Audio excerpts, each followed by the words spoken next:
Hola, hola, buenas noches. Bienvenidos al programa. Yo soy Jaime Bailey. Hoy es viernes 30 de julio de 2021. Estamos saliendo en vivo, en directo desde Miami para todo el mundo.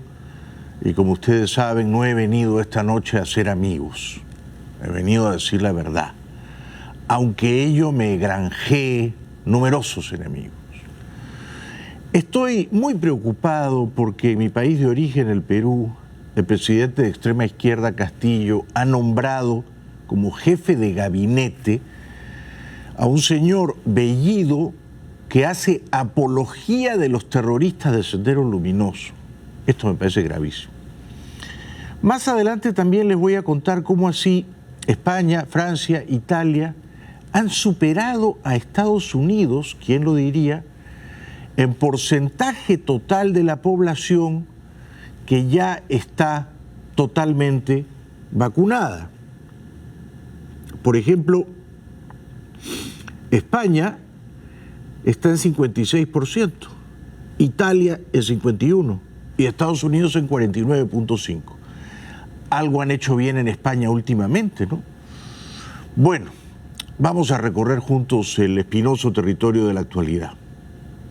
Antes de ir a la reunión histórica de Biden hoy en Washington, con prominentes líderes cubanoamericanos, quienes han evaluado cómo derribar a la dictadura, a la cruel dictadura cubana, quiero contarles que Trump está en problemas legales, claro, en problemas legales y problemas tributarios. Primero los legales. El Departamento de Justicia, que es como el Ministerio de Justicia, digamos, ha revelado hoy que cuando Trump era todavía presidente, ya después de las elecciones de noviembre, que perdió a fines de diciembre de 2020, Trump quiso que el Departamento de Justicia interviniera y dijera que la elección había sido fraudulenta para impedir la proclamación de Biden.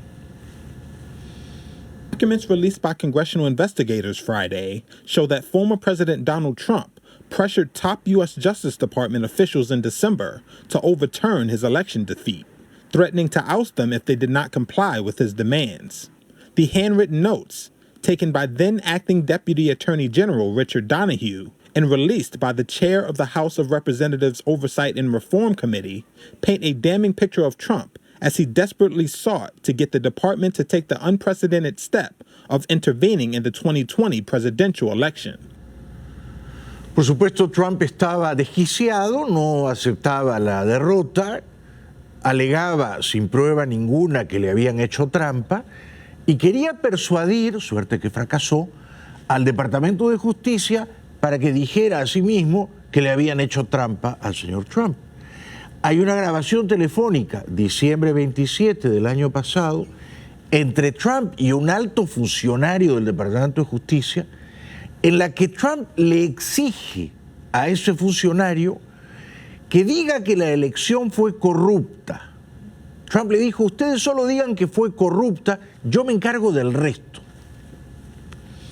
The newly released notes detail a December 27th phone call in which Jeffrey Rosen, who was appointed as acting attorney general a few days later, is quoted as telling Trump, quote, understand that the DOJ can't and won't snap its fingers and change the outcome of the election. Trump replied, quote, don't expect you to do that. Adding, quote, just say the election was corrupt and leave the rest to me and the R congressmen, in reference to Republicans. Throughout the call, Trump repeatedly pushed false claims that the election had been stolen, something that Rosen and Donahue refuted. Es decir que en las últimas semanas de su presidencia volcánica, Trump se comportaba como un jefe mafioso, ¿no?, que creía que podía intimidar a los gritos por teléfono a funcionarios de su gobierno, del Departamento de Justicia, para que pusieran en entredicho el proceso electoral y boicotearan la proclamación de quien había ganado en buena lid, el señor Biden. Es increíble. Pero hoy Trump sufrió otro revés, y es que se ha autorizado que el Departamento de Rentas, el IRS, entregue al Congreso las declaraciones de impuestos de Trump. Esta es una derrota seria para el expresidente que le puede acarrear consecuencias legales no menores. Just a little over a week later, these same false claims inspired thousands of his supporters to attack the U.S. Capitol in a failed bid to stop Congress from certifying President Joe Biden's election victory. The fact that the Justice Department allowed the handwritten notes to be turned over to congressional investigators marks a dramatic shift from the Trump administration, which repeatedly invoked executive privilege to skirt congressional scrutiny. And in yet another setback for Trump, the Justice Department on Friday cleared the way for the IRS to hand over his tax records to congressional investigators, a move he has long fought. Es que es muy grave en este país y en cualquiera, ¿no? Que un presidente en funciones trate de subvertir los resultados electorales. Eso equivale a un golpe de Estado. Trump quiso dar un golpe de Estado. No lo consiguió, fracasó, pero lo intentó. Hizo todas las llamadas posibles para dar un golpe de Estado que impidiera la transferencia pacífica del poder a Biden. Suerte que fracasó. Pero está de regreso en la arena política y quiere volver a ser candidato presidencial. Hoy Biden, celebro que tomara esa decisión, se reunió con prominentes líderes cubanoamericanos para juntos, pero sobre todo Biden escuchándolos, cosa que no hizo Obama antes de romper el deshielo con Raúl Castro, escuchando a los líderes cubanoamericanos, juntos ver de qué manera eficaz se puede terminar de ahogar a la tiranía de La Habana. Antes de la reunión, el prestigioso líder cubano-americano Manny Díaz dijo esto. Él ha dicho muchas veces que los cubanos americanos somos los mejores embajadores para la libertad y democracia en Cuba. Yo te puedo decir que varios de nosotros hemos estado en contacto diariamente, cada otro día, con miembros de su grupo. El objetivo, discutir las recientes protestas en la isla y la respuesta de su administración. ¿Se espera algún tipo de anuncio? No te puedo decir. Yo lo que sí sé que el presidente desde el primer instante ha dicho muy claramente que está al lado del pueblo cubano, que quiere hacer todo lo posible para ayudar al pueblo cubano y que quiere castigar a los gobernantes de Cuba y hacerlos rendir cuenta. Biden ha anunciado hoy viernes 30 de julio que Frank Mora, cubano-americano, más cubano que americano, será su embajador en la OEA, en Washington. Manny Díaz celebra esa decisión. Marco Rubio, senador republicano por la Florida, deplora esa decisión y dice que nombrar a Mora es una bofetada al exilio cubano. El encuentro se da justo cuando hoy el presidente nominó al profesor de Política y Relaciones Internacionales de FAYU, Frank Mora, de origen cubano, para embajador de Estados Unidos ante la OEA. Eso es algo que es un gran honor para todos nosotros, sobre todo en este momento tan clave en la historia de Cuba, tener un cubano americano como embajador a la OEA. Yo creo que es una gran cosa, ¿no?, para todos nosotros. En un tuit, el senador republicano Marco Rubio dijo: nominar a Frank Mora, un abierto partidario del contacto con el régimen en Cuba, para ser embajador ante la OEA es otra bofetada a los cubanos que exigen libertad. Yo creo que él se pasa el tiempo entero criticando y politiqueando el tema de Cuba. Lo importante aquí es lo siguiente: el presidente ha actuado muy firme y decisivamente, tomando acciones con las sanciones, reuniendo apoyo internacional de la comunidad de países.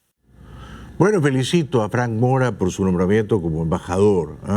Lo conozco, lo he entrevistado muchas veces, sé que se ha arrepentido de haber venido a mi programa, pero yo lo recuerdo con cariño.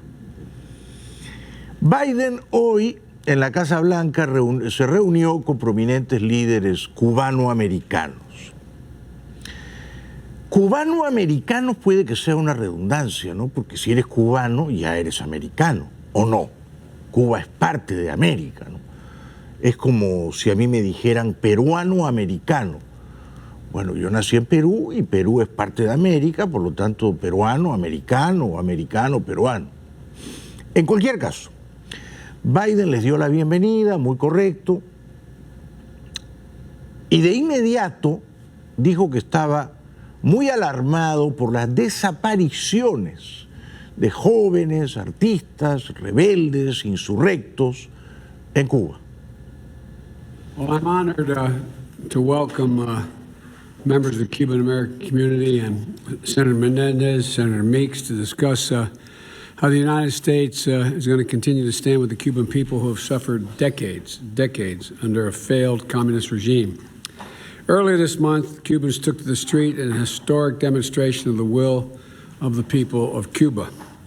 The regime responded with violence and repression, mass detentions, sham trials, and people disappearing who have spoken out, just disappearing. Family members, I'm told, are not able, have no idea where their family members are back in Cuba.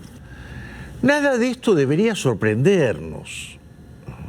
Esta es moneda corriente en Cuba hace más de 60 años. En Cuba, desde que los comunistas capturaron a las bravas el poder, cualquier forma de disidencia ha sido aplastada sin misericordia. Nada ha cambiado. Es la reiteración de un guión, y ese guión se llama Estado policial, Estado terrorista.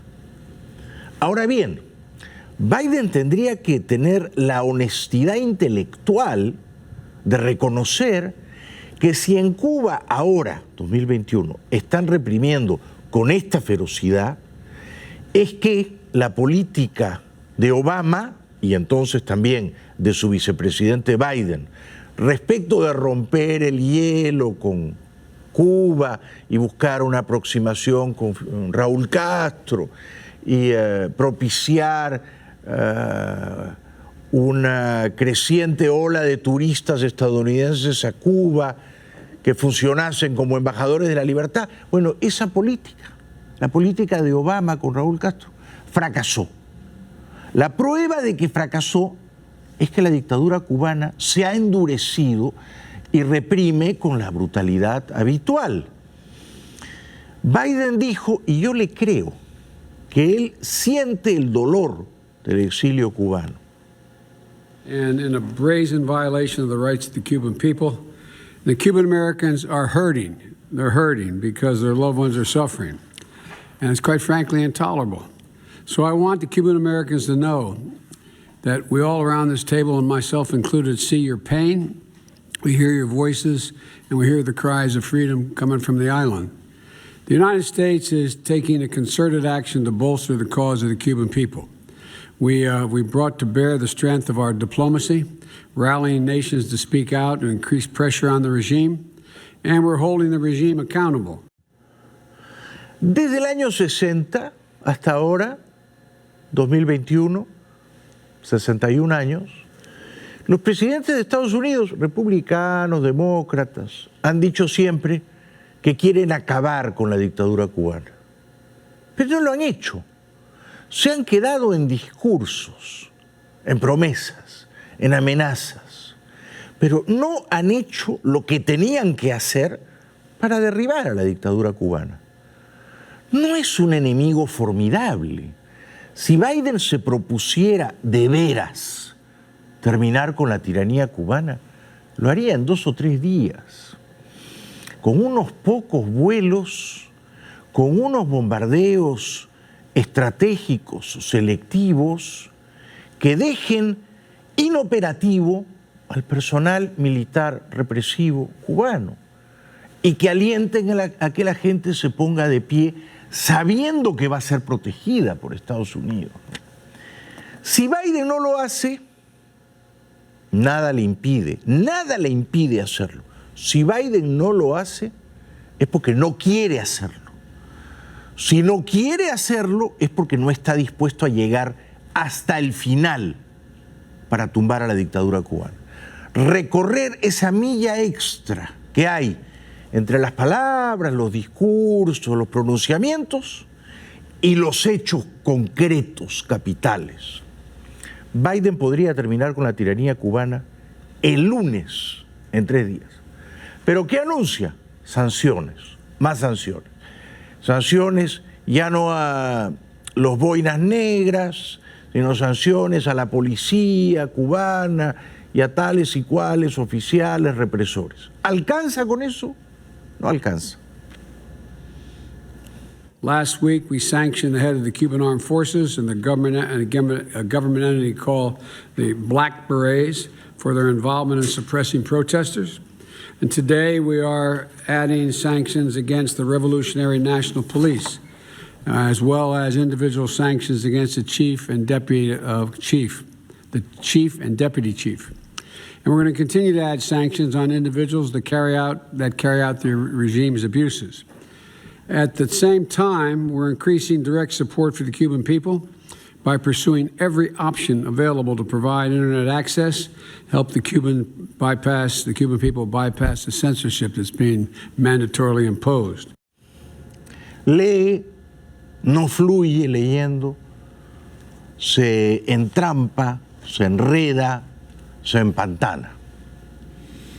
Lee, no parece demasiado comprometido con lo que está leyendo. A ratos parece una lectura burocrática. Eso a mí me decepciona. Porque la causa de la libertad es un fuego, es una llamarada, tiene que ser una pasión urgente, impostergable, una cosa que se tiene que hacer ya. No veo ese compromiso en Biden. Luego dijo, bueno, vamos a evaluar con los líderes cubanoamericanos el tema de las remesas. Ustedes bien saben que la dictadura cubana necesita desesperadamente las remesas porque vive de ellas. Es un estado sanguijuela, tábano, chupasangre. Entonces, de las remesas que los cubanos del exilio envían a sus familiares, una parte sustancial de ellas termina en los bolsillos de los mafiosos de la dictadura. Biden dice que está evaluando todas las opciones. We're expanding our assistance to political prisoners and dissidents, and the direct state, and I've directed the State Department and Treasury Department to provide me within 1 month recommendations of how to maximize the flow of remittances to the Cuban people without the Cuban military taking their cut. And we're working to increase U.S. staffing at our embassy while prioritizing the safety of our personnel. So we've got a lot to discuss with this group. So we've got, and mostly I'm here to listen. I want to know what their ideas are. Esto último es bueno, ¿no? Que diga estoy aquí para escuchar, para recoger ideas. Esto es bueno. Saludo eso en Biden. Lo anterior no es tan bueno. Cuando habla de las remesas y dice estamos buscando la manera de reabrir el flujo de remesas, que es lo que quiere la dictadura, sin que la dictadura se quede con su corte, dice Biden, ¿no? Con una parte, un porcentaje no desdeñable de lo que mandan los esforzados, laboriosos cubanos en el exilio a sus familiares. Esto a mí me preocupa.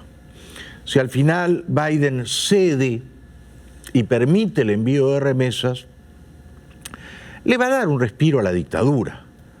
Aunque usted me podría decir también será un respiro para aquellas personas que reciban las remesas, ¿no? Sí, también, evidentemente. Y usted me podría decir, yo, desde el exilio, un individuo libre, debería tener la absoluta y restricta libertad de mandarle mi dinero a quien yo quiera. Sí, pero el problema es que si la dictadura cubana se queda con una parte de ese dinero, entonces le estamos haciendo un favor a ella, ¿no es cierto? Antes de ir a la primera pausa, yo insisto en que si Biden quiere pasar a la historia y quiere libertar al oprimido pueblo de Cuba, puede hacerlo. En 3 o 4 días lo hace. Con aviación militar, con bombardeos estratégicos selectivos, desmantelando la capacidad represiva de las fuerzas militares y policiales cubanas, lo puede hacer. ¿Lo quiere hacer? ¿Está dispuesto a hacerlo? ¿Se va a comprar el pleito y llegar hasta las últimas consecuencias? De momento no lo quiere hacer. Una pausa, será breve y regresamos enseguida con todo lo último, las resonancias y los ecos que llegan desde la isla de Cuba. Pronunciamientos de artistas, pronunciamientos de mujeres jóvenes detenidas y abusadas. Ya venimos.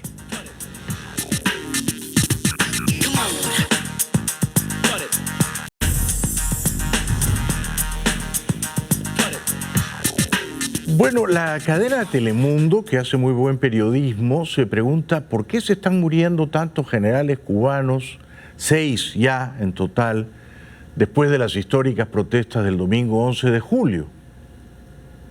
De esta forma, la televisión cubana anunció la muerte del 6º militar de las Fuerzas Armadas, que fallece en la isla en menos de 2 semanas. Combatiente de la lucha clandestina. La primera muerte se anunció el pasado 17 de julio.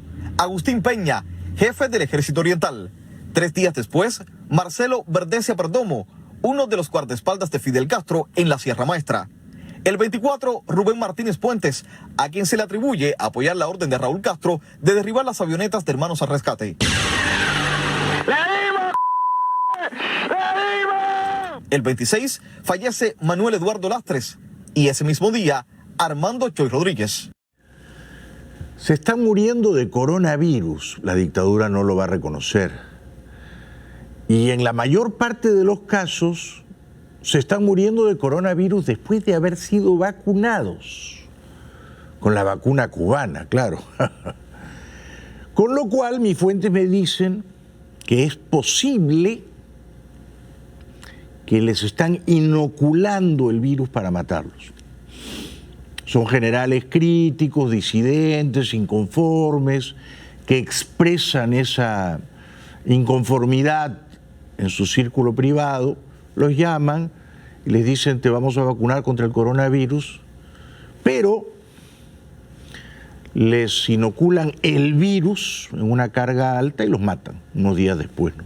Esto es lo que me han contado a mí. Se está muriendo de coronavirus después de haber sido vacunados. Enseguida la dictadura se apresura a cremarlos, a incinerar sus cadáveres. Todos los 6 han sido cremados, a pesar de que en ciertos casos los familiares no querían que ello ocurriera. Eso ocurre entonces, dice Telemundo, en el contexto de una crisis sanitaria en Cuba que se ha agravado.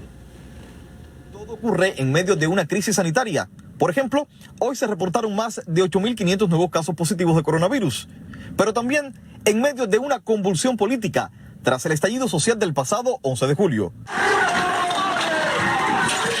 Para algunos analistas, los anuncios en televisión nacional son una estrategia para desviar la atención. No creo que el régimen va a matar a 5 generales para conseguir una cortina de humo. Yo discrepo. Yo creo que si de los 5, 4 eran generales que veían con simpatía las protestas, el régimen encuentra en el coronavirus el arma perfecta para liquidarlos. Y si tienen que matar a 50 más, los van a matar. Es decir, que en eso el régimen cubano ha demostrado que llega hasta las últimas consecuencias, ¿no? A diferencia del gobierno de Washington, que nunca llega hasta las últimas consecuencias y por eso no derriba la dictadura de La Habana, ¿no? Crecen los rumores entonces y las sospechas, dice Telemundo. Lo cierto es que la falta de información por parte del gobierno ha dado lugar a rumores y sospechas.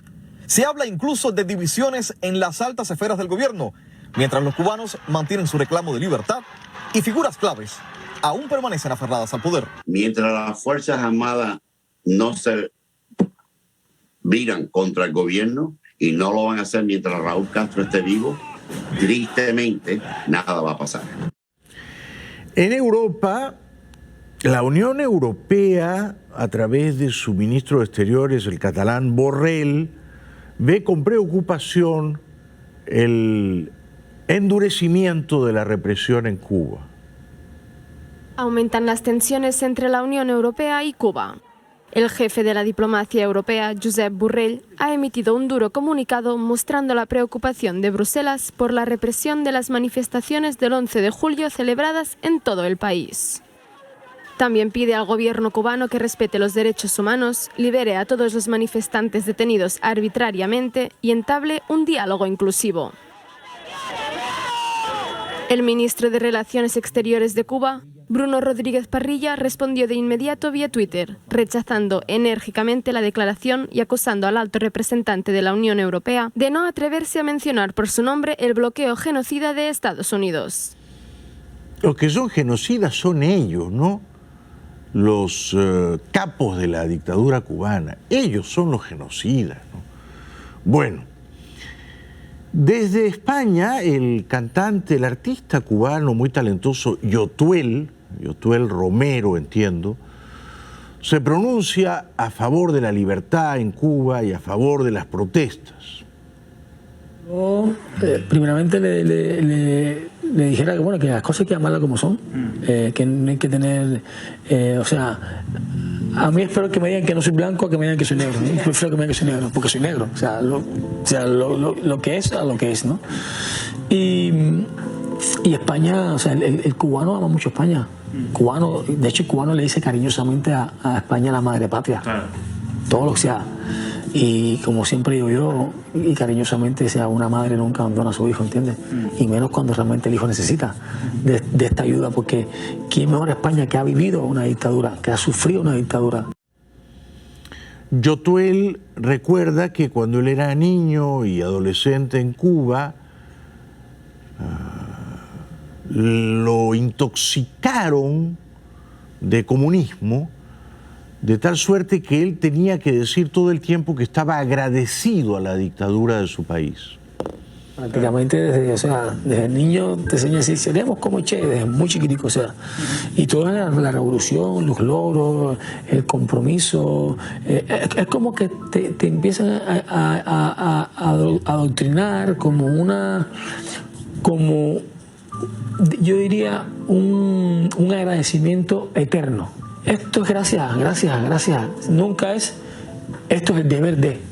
Es el deber de un pueblo, de un gobierno, tener sanidad, es el deber de un gobierno hacer vacunas, es el deber de un gobierno cuidar su pueblo. No, es como que gracias, tienes que estar contento, debes estar orgulloso. Contento y orgulloso a pesar de que no eres libre, a pesar de que tu vida es bastante miserable, a pesar de que no tienes futuro y a pesar de que ahora ni siquiera te puedes ir, porque antes, dice Yotuel, los cubanos podían irse, pero ahora ya no hay ese desahogo al exilio. Creo que esa fue un poco la válvula de escape de la revolución con los cubanos que pensamos diferente, es que nos fuimos. La olla de presión pues se descompresiona, porque en el 80 fue Mariel, se fueron un montón de cubanos, en el 59, cada vez maleconazo, menos el 11 de julio, que los cubanos decidieron no irse.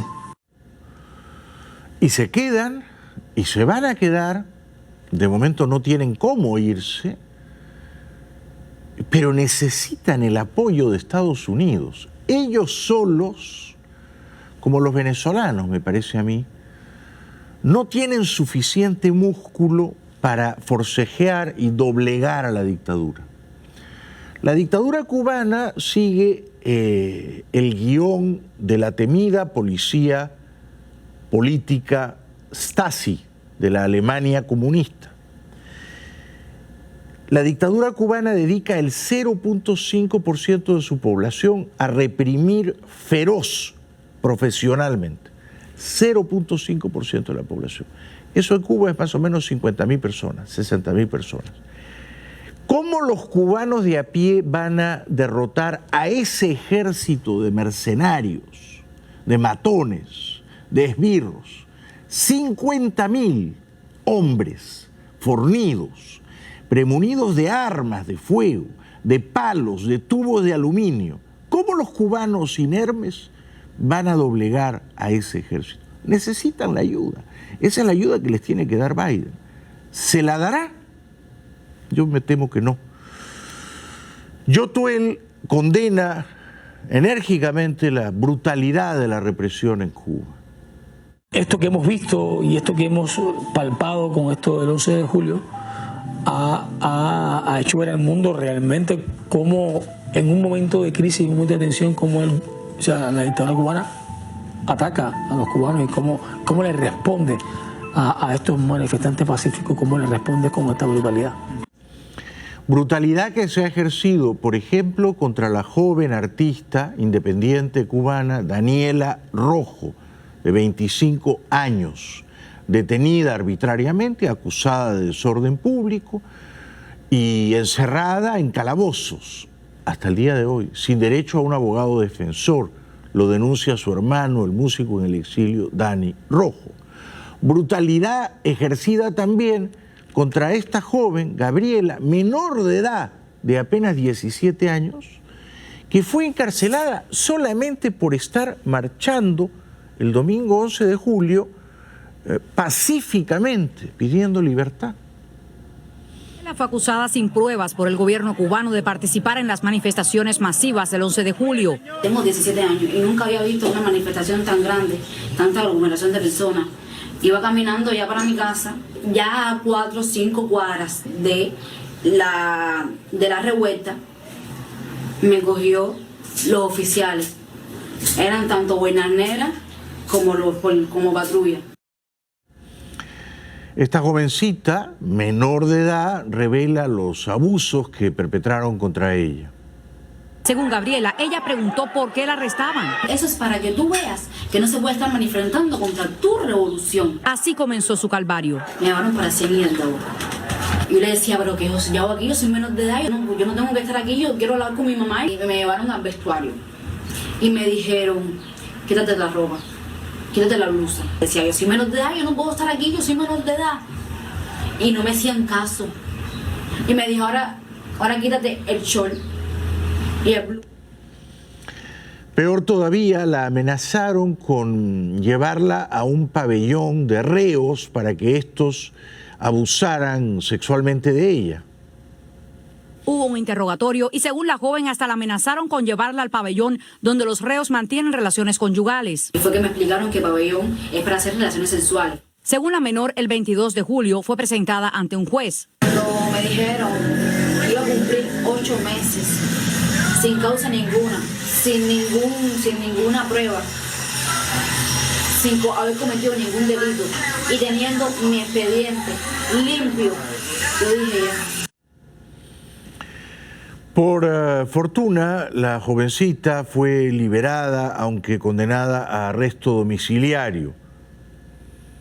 En la cárcel le informaron que estaría bajo arresto domiciliario hasta el día del juicio. Estas imágenes corresponden al reencuentro con su familia. Yo quiero mandar un mensaje a todas estas menores, a todas estas mujeres y a las madres también, que sigan luchando. Una pausa, será breve y regresamos enseguida con todo lo último del coronavirus y la variante Delta en el mundo. Aquí en Estados Unidos, los casos de nuevas infecciones, de nuevos contagios, han subido de la semana pasada a esta 46%. Ya venimos.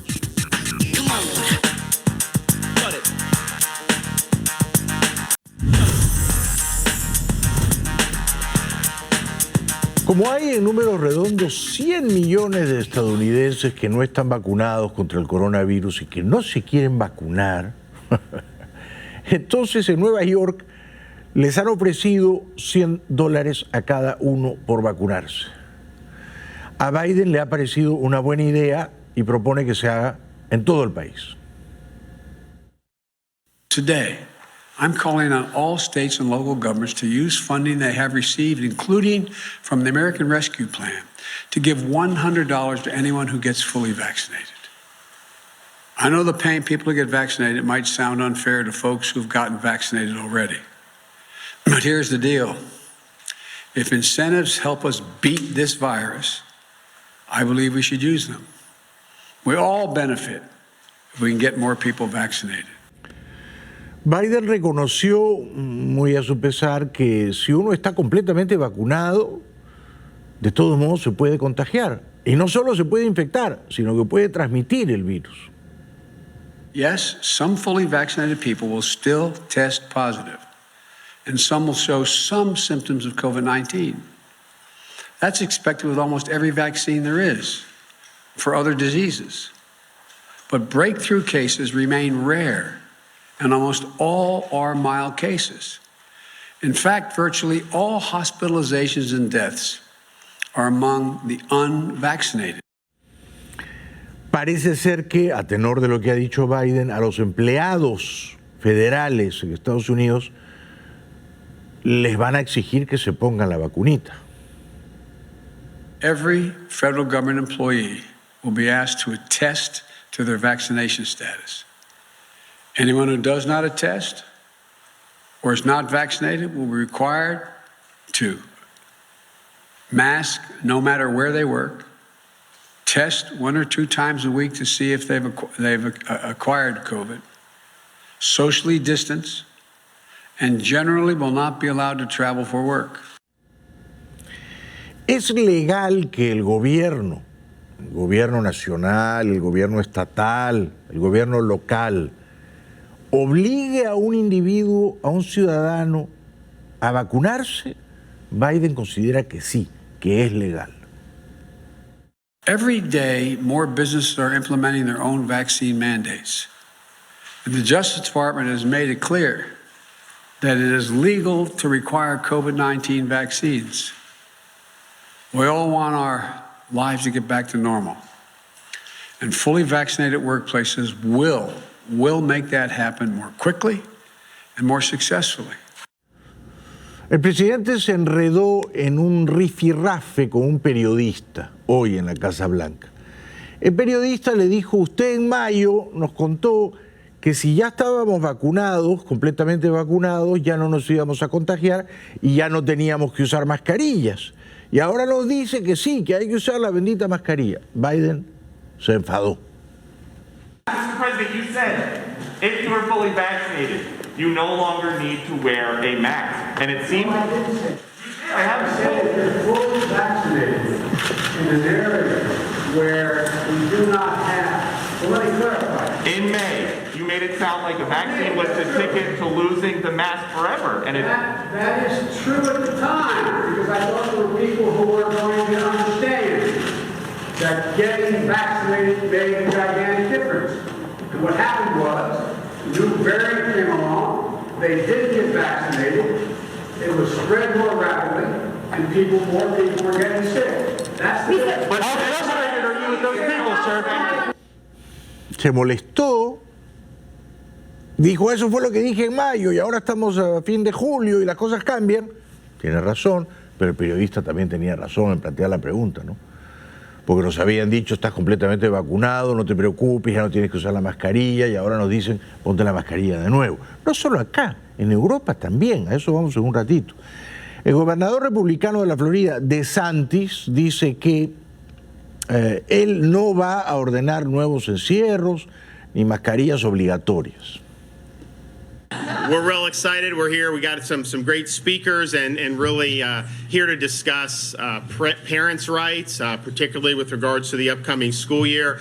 If you have been listening to some of the murmurs going around, particularly in Washington lately, if you listen to some of the stuff that's being percolated around the CDC, there's a movement to try to impose more restrictions on the American people. And I just want to say, in Florida, there will be no lockdowns.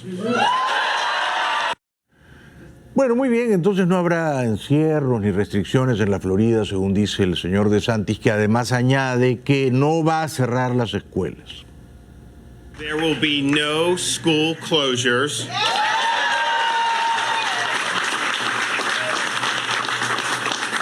There will be no restrictions and no mandates in the state of Florida.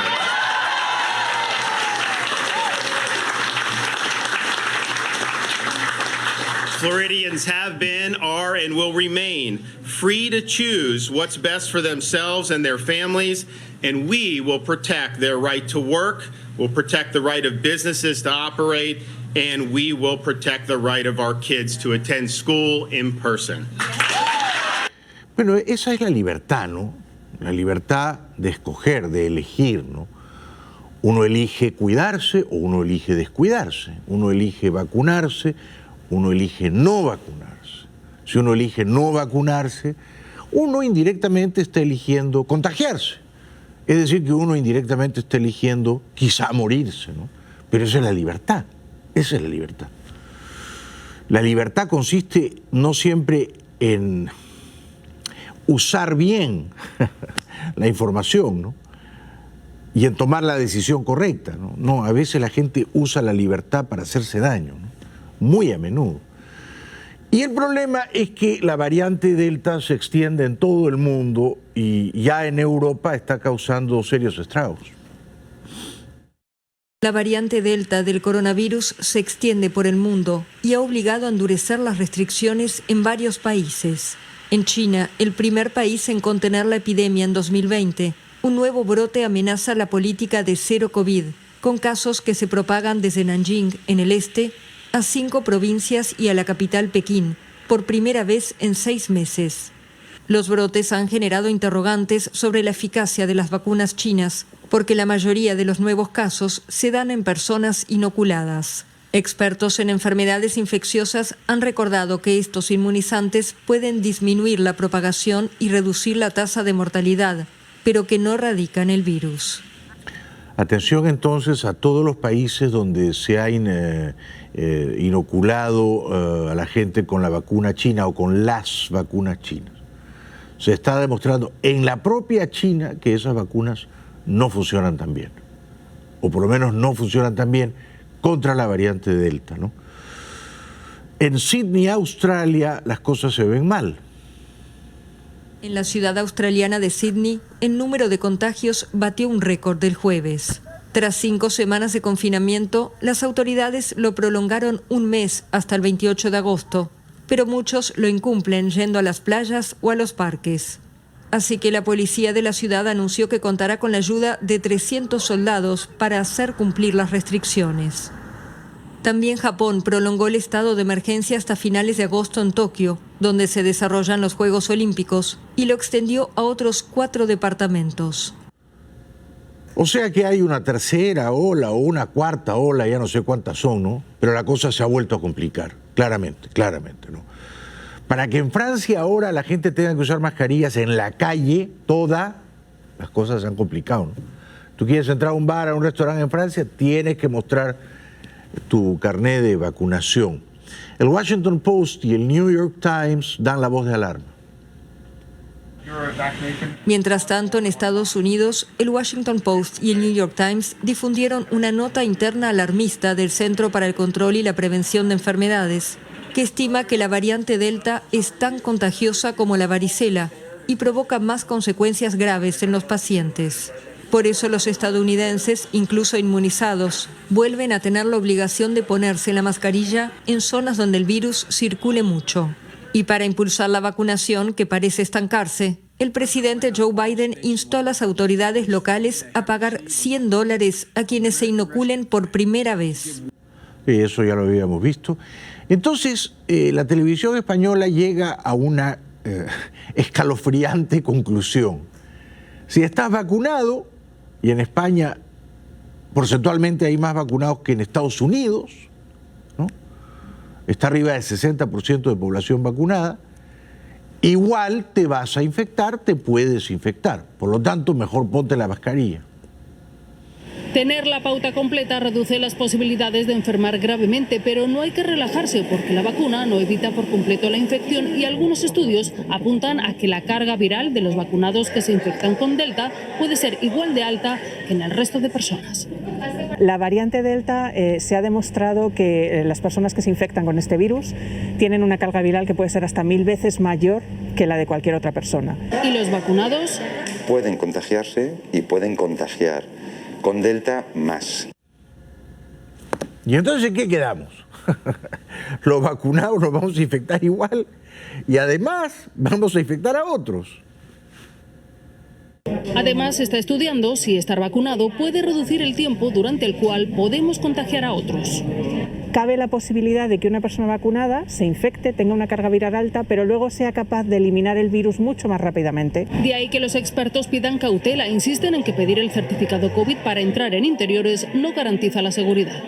El hecho de que entren en un local con este pasaporte queriendo dar la falsa idea de que no se pueden infectar y que no pueden transmitir la infección a otros, es simplemente generar confusión. Van más allá e incluso plantean que los ya inmunizados guarden cuarentena cuando han sido contacto estrecho de un positivo. Ya regresamos.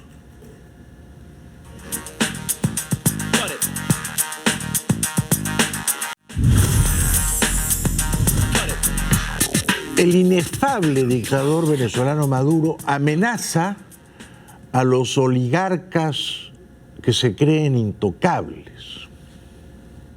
Y he dado las órdenes de que los llamen a botón a uno por uno, no me importa el apellido que tengan, porque algunos creen que tienen apellidos intocables. No hay intocables en ninguno de los apellidos de la oligarquía de Venezuela. No hay intocables en ninguno de los apellidos. El que se cree intocable está bien pelado. Está bien pelado, compadre. El que se cree intocable. También identificado las últimas perturbaciones. Ya regresamos.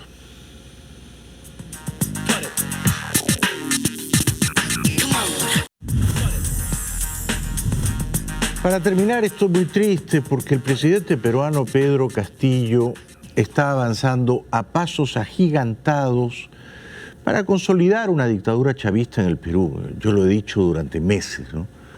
Él no quiere ser un presidente democrático, él quiere ser un dictador chavista, ¿no? Por eso ha nombrado como primer ministro, como jefe de gabinete, a un impresentable de nombre Guido Bellido, que insulta a los gays, es homofóbico, insulta a las mujeres, es misógino, pero elogia a los terroristas de Sendero Luminoso. ¿Cómo puede el Perú tener como presidente del Consejo de Ministros, como premier, a un sujeto que ha elogiado a los terroristas de Sendero Luminoso? Estoy muy triste y muy preocupado por eso. Muy bien, seguiremos conspirando la próxima semana. Cuídense mucho, buen fin de semana y con suerte nos vemos el lunes. Buenas noches.